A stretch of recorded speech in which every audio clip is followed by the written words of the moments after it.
5 self-sabotaging behaviors to watch for in your adolescent student. When our children are struggling in school, we tend to look for what's easy. We might have their eyesight checked, or we try to find out if they understand the work they're being given. What we don't always check for is whether or not our children might be self-sabotaging their school success. If you think this might be the case, here are some behaviors to watch for. Perfectionism.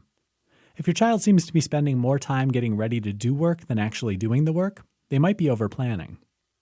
If everything has to be just so before they can even begin, it's very likely they might be a perfectionist, and typically this is a self-esteem problem. When your child doesn't feel as if they're good enough, they keep setting higher and higher goals and then try to force themselves to measure up. Procrastination. Some kids just seem to love to wait until the last minute. Typically this comes about as a result of fear. They don't always feel like they know what the material or what they're doing, so they put it off. This way, when they fail, it doesn't seem like their fault. Negativity.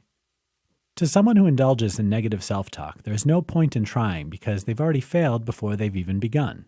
The child who's overly negative has already convinced themselves whatever they try, they can't succeed. Helping others too much.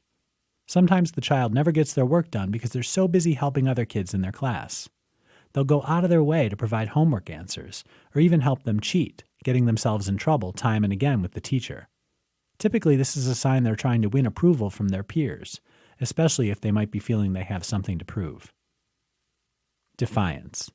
No matter what you tell a defiant child, they'll do absolutely the opposite of everything you say.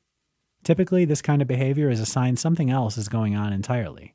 You might want to check and see if something else in their world might not be right. Anytime a child engages in his self-defeating behavior, it means there's something going on which needs to be worked on. These traits are common in children who are not confident, but working to help your child through these situations will help them find success still, even if they've had a bumpy start to the school year.